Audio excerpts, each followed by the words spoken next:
Hello नमस्कार।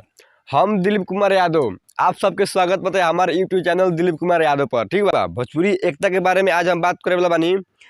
ये बात हम बहुत दिन से सुनता होतानी, पवन सिंह के मुंह से, खेसारी लाल यादव के मुंह से, चाहे हर मीडिया वाला के मुंह से। ठीक बा, माने ये सब मुंह के सफाई देता अपन अपन वीडियो चलावे के चक्कर में जथी भी आवत ओकनी मन में जथी भी ओकनी बोलत चल। आज हम उहे बात करें कि जे पवन सिंह खेसारी, ठीक बा, चाहे कोनो भी भोजपुरी में बड़का एक्टर बासन, चाहे कोनो भी भोजपुरी में बड़ा कलाकार बड़ा स्टार बासन, तो उ सब भोजपुरी के प्रमोशन है के करत।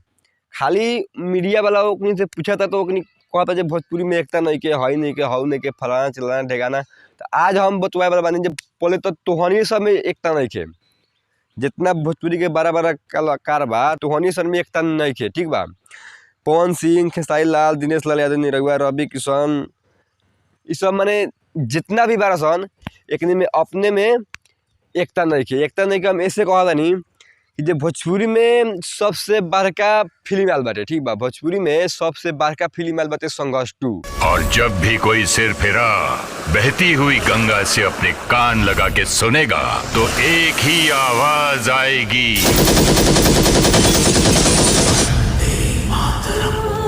वो संघर्ष 2 के प्रमोशन करे के चाहिए और अपना अपना ऑडियंस के बतलावे के चाहिए। तो पवन सिंह अलगे मुँह फुलेले बा, निरहुआ अलगे मुँह फुलेले बा, सब माने अपन अपन बात जो अलगे मुँह फुलेले बा। कोनो नहीं के चाहत जे भोजपुरी इंडस्ट्री आगा बढ़े।